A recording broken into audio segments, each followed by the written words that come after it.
Bienvenidos a este espacio que le brinda el Canal Congreso, una oportunidad para conocer y reconocer a los protagonistas de la escena cultural, étnica y diversa de nuestro país, así como los procesos legislativos que se desarrollan en torno al arte como instrumento de transformación política y social.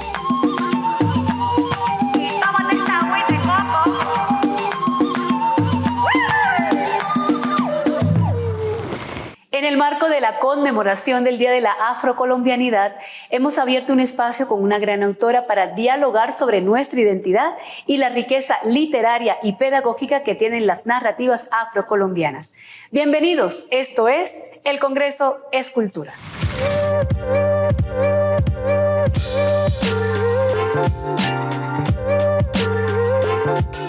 Necesito un espejo para poder dibujarme por dentro, que refleje lo que siento y lo que quiero, para entender mi universo, para dibujar el circuito que une la razón con los sentidos, para pintar con detalle la agonía y la melancolía de los días que fueron y en el ayer se quedaron, para rescatar la curiosidad que con gran velocidad muere en el interior del ser que algún día fue y nunca llegará a ser.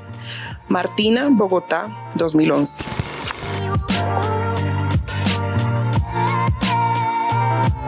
En un mundo donde las voces de las mujeres han sido históricamente silenciadas, el proceso creativo y literario emerge como un acto de valentía y sanación.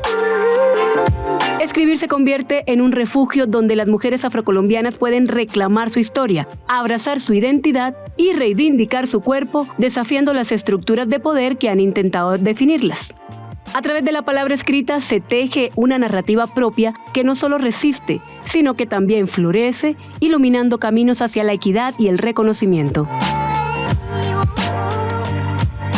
El proceso de escritura de las mujeres afrocolombianas es una práctica profundamente arraigada en la defensa de la oralidad, la memoria colectiva y la resistencia cultural. Hoy tengo el honor de tener a mi lado a una profesional en lenguajes y estudios socioculturales, una escritora, traductora, investigadora, pero sobre todo una mujer que ha desarrollado una sensibilidad increíble por narrar y exponer como mujer afro las necesidades de su comunidad, no solo desde su experiencia, sino también desde las narrativas de vida de mujeres negras en Bogotá.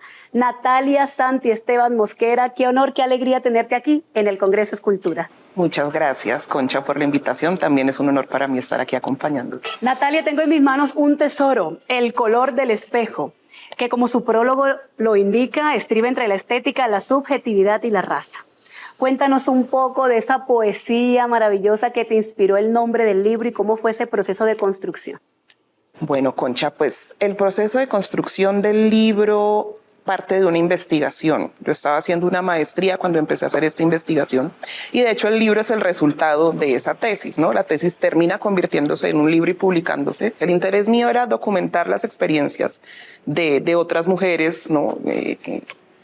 Con mi misma identidad étnico-racial y que hubieran nacido o que hubieran vivido durante mucho tiempo en Bogotá. La investigación respondía a un vacío, a la necesidad de llenar un vacío, ¿no? En el conocimiento, porque si bien me anteceden muchas mujeres en la producción de todo, ¿no? De información, de imágenes, de referencias en estos temas, es cierto que en Colombia ha habido pues una carencia, ¿no? Es cierto que en Colombia se siente el desequilibrio entre lo que se puede encontrar que hable sobre mujeres negras, de ascendencia africana, afrocolombianas, en fin, y lo que se encuentra sobre otros sujetos, ¿no? Sobre otros asuntos, escrito desde otras perspectivas. Claramente, cuando yo empecé a investigar, pues ya había, ¿no?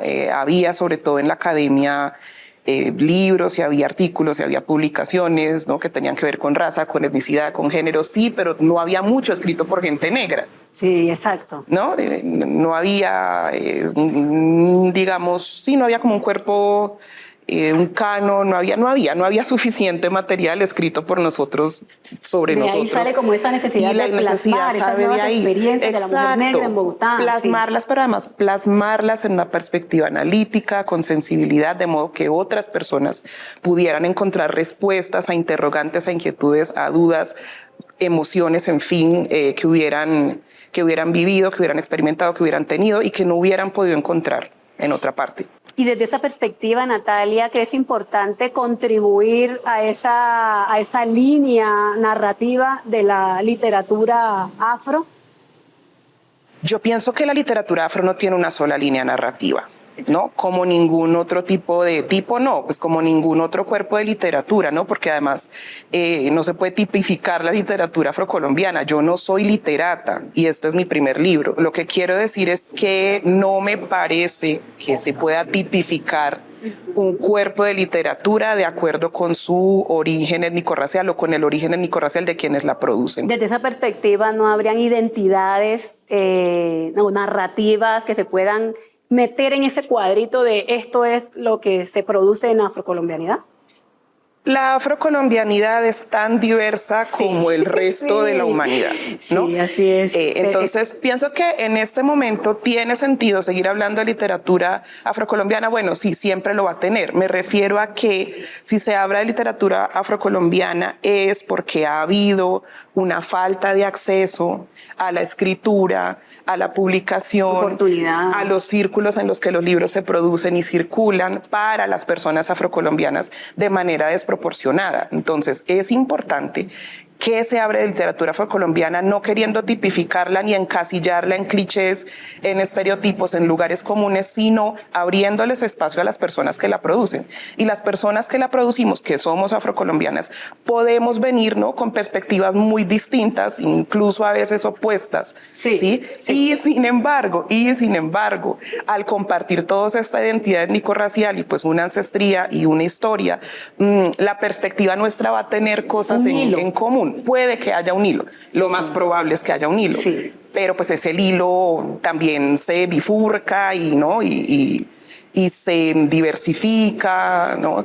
Eso es importante que se tenga en cuenta. Entonces, en el caso, por ejemplo, de mi investigación, yo quería hablar de Bogotá, de la experiencia de vivir en Bogotá. Las personas afro seguimos siendo minoría en Bogotá, incluso cuando los censos nos han contado mal, ¿no? Seguimos siendo en el presente minoría. Y es una experiencia común de quienes hemos nacido aquí, que no nos crean que somos de aquí.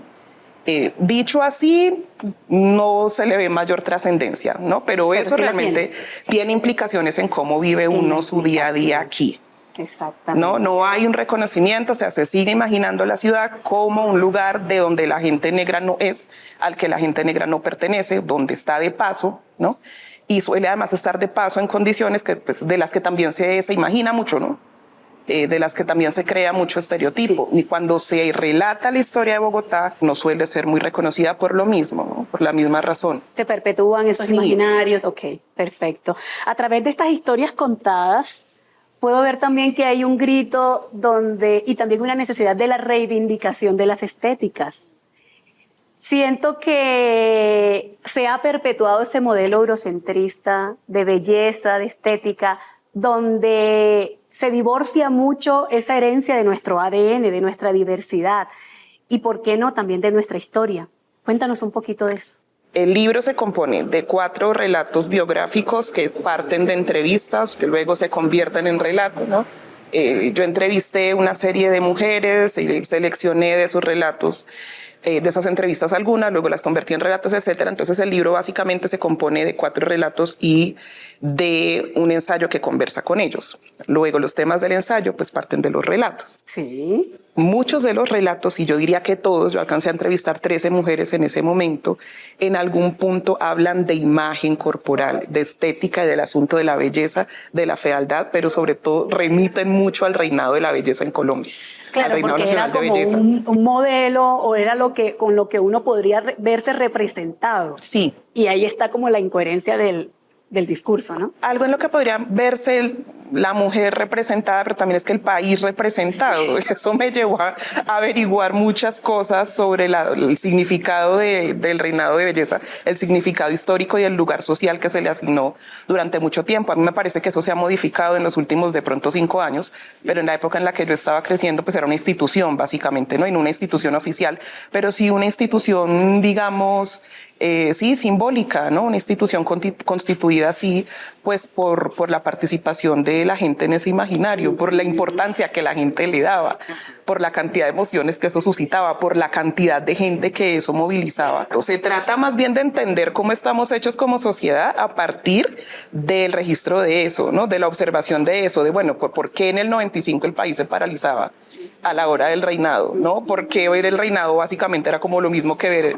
el partido de la selección Colombia. Era otro partido. Exacto, porque a tanta gente le importaban más los reinados que las elecciones, ¿no?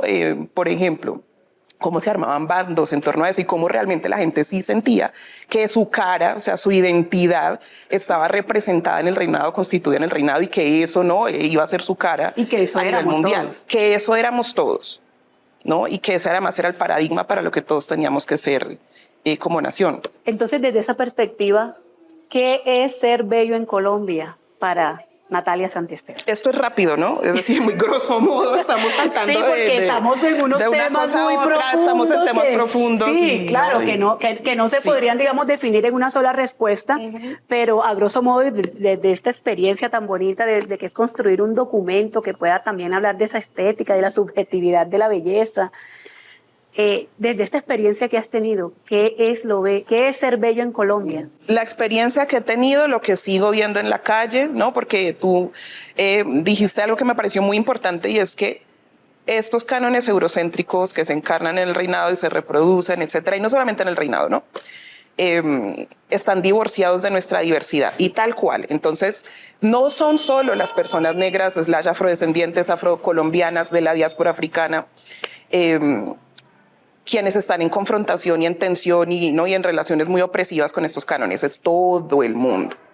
¿No? Es la sociedad como aquí tal. Por ejemplo, entonces en un lugar como Bogotá, donde sigue habiendo una mayoría blanco-mestiza, pues tú sigues viendo obviamente los resultados de prácticas estéticas que pues están destinadas a hacer a la gente menos indígena, menos mestiza, menos negra y más blanca. Sí, ¿no? De hecho estábamos hablando de un ejemplo que me diste de la IA, que me parece muy interesante mencionar. Sí, así como por ejemplo se ha institucionalizado en lo corporativo y aquí en lo cotidiano.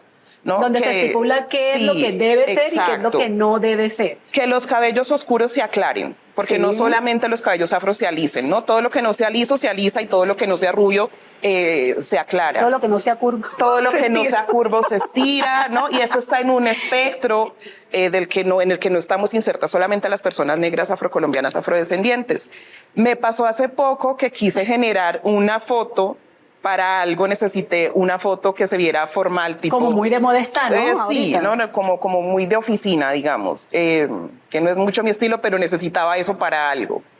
Metí mi foto en un generador de ese tipo de imágenes y para mi sorpresa el generador me alisó el pelo, me lo aclaró, pero además el filtro que utilizó también me cambió parcialmente mi fisionomía, contra la que yo no tengo absolutamente nada y de la que estoy muy orgullosa. Por supuesto que todas creo yo venimos de la historia del alisado obligatorio, pero más allá de eso nunca sentí que tuviera que modificar mis rasgos, por ejemplo.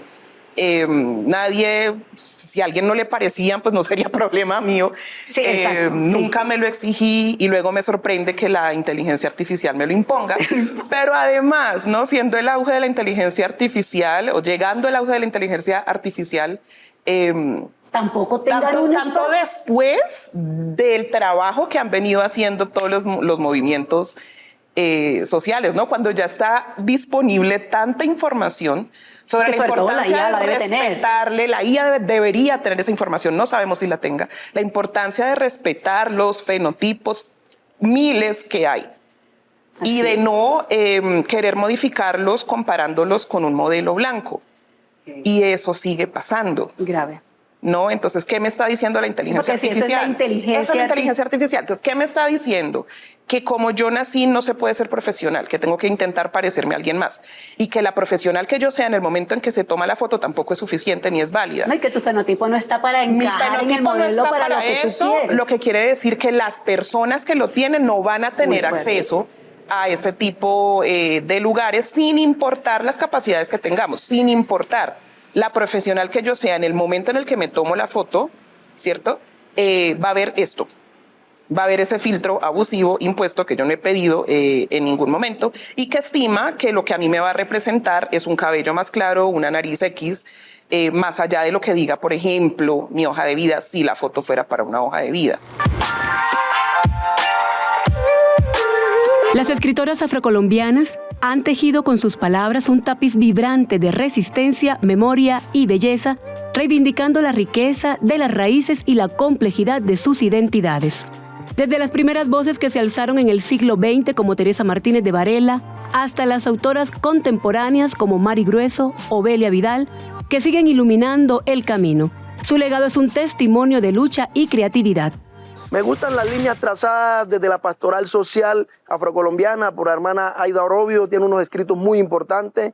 El Sina Valencia, con origen nayero, también una líder desde el río Naya, un río hoy que pasa por diferentes dificultades. ¿Cómo no decir que pueden salir hombres y mujeres importantes de ese río? Una de las mejores escritoras mujeres que estuvo la historia del pasado fue el Sina Valencia. Entonces, seguir motivando a las damas, a las mujeres, y hay muchas que ahorita no las puedo referenciar, pero si nos ponemos a revisar, son muchas las mujeres que también están plasmando su historia y el pasado y el legado que será el de nuestros hijos, nuestros nietos, para que no quede en el olvido y para que los leones sigan teniendo sus historiadores y no el cazador sea el que cuente nuestras historias. Una tarde cualquiera de 1994 me dirigí a mi casa en el carro de don Carlos, quien entonces me prestaba el servicio de transporte escolar. Sostenía una charla interesantísima con Paolita, una niña de otro curso que se bajaba una parada antes que yo. Paolita contaba muchas mentiras sobre supuestas faenas sexuales, pretendientes que no tuvo e innumerables fiestas a las que seguramente no iba. En ese orden de ideas, el cuerpo y la belleza siempre estaban presentes en las historias que nos narraba. No sé por qué razón, ese día me estaba hablando de las diferencias entre las mujeres, entre comillas negras, y las, entre comillas blancas. Solo recuerdo esta frase: es que las negritas tienen cuerpo menos cara. Por ejemplo, tu nariz es muy grande.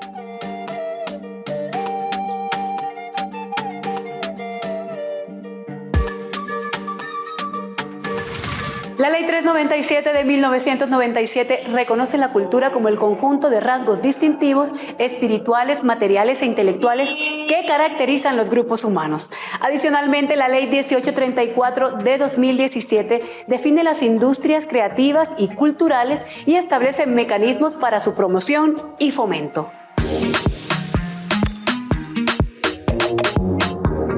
El Estado tiene la obligación de impulsar y estimular los procesos, proyectos y actividades culturales en un marco de reconocimiento y respeto por la diversidad cultural de la nación. Además, garantiza a los grupos étnicos y lingüísticos, a las comunidades negras y raizales y a los pueblos indígenas el derecho a conservar, enriquecer y difundir su identidad y patrimonio cultural. Si no existe una política pública cultural respetando los enfoques como son el pueblo negro, el pueblo indígena, si nosotros no nos encargamos de reglamentar a partir del Congreso, hacer efectivo todo lo que se pactó en esta primera norma, tendería a desaparecer porque no tendríamos cómo llevar la política pública como se hace necesario después de cómo olvidar un Petronio, cómo olvidar el Carnaval de Barranquilla y así otros festivales, un San Francisco en Quibdó. Pero si no tenemos en esencia que se conviertan en política pública de sus departamentos y sus regiones para cuidar de ellas, sería imposible.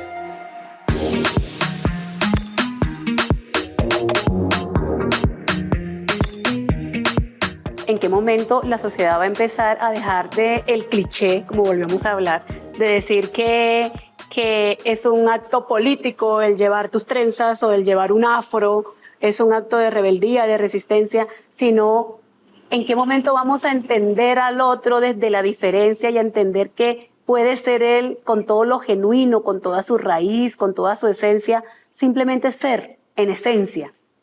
Pues, Concha, yo entiendo eso. Sí, ¿Tú entiendes eso? Sí. ¿Cuándo vamos a entender eso como sociedad? No sé. Como sociedad. La evolución no se da de manera lineal.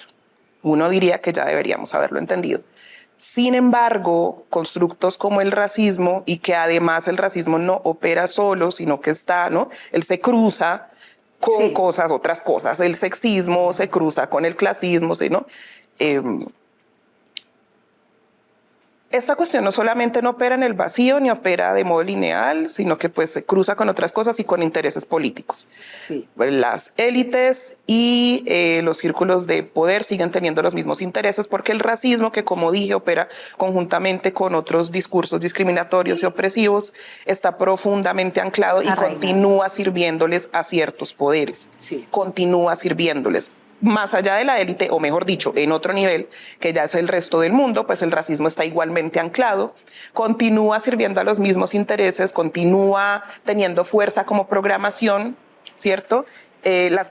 Muchas personas siguen viéndose beneficiadas porque otras sean discriminadas. No hay tampoco un apoyo institucional, que no puede haberlo a ese nivel, ¿no es cierto? No hay, digamos, una infraestructura para pelear contra eso. Todo sigue quedando en manos, por ejemplo, de los movimientos sociales y eventualmente de otras instancias que por X o Y quieran cooperar, pero sigue habiendo una educación deficiente en historia, por ejemplo. Entonces, Sí. esos constructos racistas se siguen vehiculando en lo que se aprende en las escuelas para la gente que puede ir a escuelas. Y para quienes no, pues de todas maneras viene la idiosincrasia que se pasa de generación en generación. ¿Cuándo se va a salir de esto? No sé. Es una labor constante porque se trata de desmontar básicamente todo el aparato simbólico Sí, claro. de la sociedad. Son sociedades que están hechas, o sea, su armazón es desigual. Por eso también hay que revisar, entre otras cosas, el cliché de que entre las clases bajas no hay racismo. Mentira. Sí, sí. Que entre las yo creo clases que existe populares en no hay. todas las Mentira. clases, eso va transversal. Sí. Es una cosa estructural de la sociedad. Entonces, ¿cuándo? Ni idea. Pues ya estamos viendo lo que hace la inteligencia artificial. Y desafortunadamente nos estamos enfrentando a un reto que es el resurgimiento de los discursos autoritarios, ¿no? Que están empoderando a muchas personas del común para que ejerzan más abiertamente prácticas discriminatorias que quizá habían taimado un poquito. Sí. El reto sigue ahí. El reto sigue ahí. ¿Y qué procesos o qué comunicación también le podemos dar a la comunidad afrocolombiana para continuar reforzando como ese conocimiento y esa fuerza, ¿no? de entendernos como sociedad, de entender que podemos hacer cosas juntos, porque también es tú aquí, yo allá, y tú no te pongas conmigo, sino en qué momento nosotros también vamos a tener como de aglutinar todos esos conocimientos que tenemos y poder también reforzar esa identidad afrocolombiana que tanto nos nutre, que tanto nos llena y que tanta necesidad le hace falta conocer y reconocer a la sociedad. Es una pregunta muy compleja. Sí, tiene como muchos todos los pelos. Pues, Concha, esa pregunta tiene muchas capas y muchas aristas, es muy compleja, tocas muchos temas. No sé si voy a alcanzar a responder a todo. Voy a tratar de empezar por el mensaje a la comunidad. Pienso que en este momento, sobre todo en esta coyuntura, tiene que prevalecer la conciencia de que, es decir, hay que seguir en la tarea constante de recuperar raíces. Y eso es pedagogía, mucha. Y de hacerlo desde una visión abierta, crítica, que no se case con lugares Sincera, comunes. sí. Muchas de las cosas que, ¿no? Los lugares comunes, el desconocimiento, nos hacen creer que son propias, realmente no lo son, ¿no? Lo nuestro es mucho más rico, mucho más diverso, mucho más Plural. profundo, mucho más plural de lo que podemos nosotros mismos incluso pensar. Yo siempre invito a la gente a que piense las cosas por fuera de las cajas, ¿no? Yo sé que tal vez una sola invitación, no sé si la invitación sea realmente suficiente, habida cuenta de que no todo el mundo tiene recursos ni posibilidades ni está en condiciones de, por ejemplo, ponerse a estudiar historia. Sí. Pero para quienes sí, ¿no? Hoy en día, por ejemplo, las redes sociales, usándolas debidamente, están dando acceso a mucha información que las escuelas niegan, por ejemplo, ¿no? Y que incluso a veces la gran academia niega o que no salen canales de noticias. Rescato también que hay muchas personas, no solamente jóvenes, pero veo muchas jóvenes haciendo trabajo de reexaminar la historia y de difuminar un conocimiento que debe llegarnos a todos, como dices tú, a todos, todas y todes. Concha, porque esto es un problema de todo el mundo, que nuestras sociedades sean desiguales, a la larga nos afecta absolutamente a todos quienes participamos No, y de un ellas. compromiso de todos, Sí. no es del que envía el mensaje, es un compromiso también de recibir, entender, analizar y revisar la historia, como habías dicho. Exacto, yo pienso que la comunidad lo sabe. No soy la primera persona que va a llegar a invitar a esto. Insisto en que en este momento me parece clave apertura, ¿no? Primero, reforzar el compromiso de estar reaprendiendo, ¿no? Reaprendiendo qué es el mundo y etcétera, ¿no? Cómo es, qué es bueno, qué es malo, qué es bonito, cómo me lo contaron, cómo lo vivo yo. Tener en cuenta de que lo que vivo yo realmente tiene un lugar, ¿no? Que la discriminación sigue existiendo, que yo también heredé capacidad y poder para reconstituirme, ¿no? Que no dependo solamente de lo que los demás digan de mí, pero apertura, espíritu crítico y disposición para sacar, sobre todo en este caso, lo afro de los clichés. ¿Algo que quieras decir del libro que no hayamos tratado y que te parezca relevante? Que dice mucho sobre lo que ha sido Bogotá en las últimas décadas. ¿No? Este no es solamente un libro sobre mujeres afro que viven en Bogotá, sino sobre Bogotá, contada por las mujeres afro. Eso es muy importante. ¿Cómo habita el territorio ese cuerpo negro? Sí, ¿no? más allá de cómo habita el territorio, el cuerpo negro es cómo es ese territorio. ¿Cuántas facetas tiene ese territorio? ¿Cuántas dimensiones tiene ese territorio? ¿Desde cuántos puntos de vista se puede ver? Para que esa mujer pueda en plenitud desarrollarse. Más allá de para que nosotras podamos desarrollarnos en plenitud, es para que haya verdad. Para que haya justicia en el mundo, para que haya reparación, tiene que haber verdad. Si la historia de Bogotá solamente se cuenta desde un punto de vista, si se limita a ciertos periodos de tiempo, si solamente la van a contar unos sectores de la sociedad, va a quedar incompleta. Y no va a haber justicia y no va a haber reparación. En este territorio, como en todos los territorios colombianos, eso me faltó decirlo, habitamos personas afrodescendientes, somos iguales de diversas que el resto de la humanidad. La humanidad es rica porque es diversa, es interesante porque es diversa, ¿no? Ha podido sobrevivir a lo que ha sobrevivido en mucho, pienso yo, gracias a la diversidad, ¿no? Porque la fuerza de la vida se manifiesta en eso. Las personas afro vivimos en todas partes del país, nacemos en todas partes del país y del mundo. Y en Colombia hemos desarrollado variaciones culturales como múltiples. También hay diversidad en la afrocolombianidad. Es que no son afrocolombianos y métanlo en ese cuadro. Somos afrocolombianos llenos de diversidad, como bien lo está todo el territorio colombiano. Exactamente. Hablamos en todos los acentos, ejercemos desproporcionadamente o como sea, por cuestiones de clase, historia, lo que sea, ejercemos todas las profesiones. No somos un monolito, no somos un fetiche y no somos un cliché. Y sí, las personas negras en Bogotá llevamos décadas existiendo, habitamos este territorio igual que el resto de las personas bogotanas y nuestra bogotanidad es una de las muchas manifestaciones de la bogotanidad, igual que nuestra afrocolombianidad es una de las múltiples formas posibles de afrocolombianidad.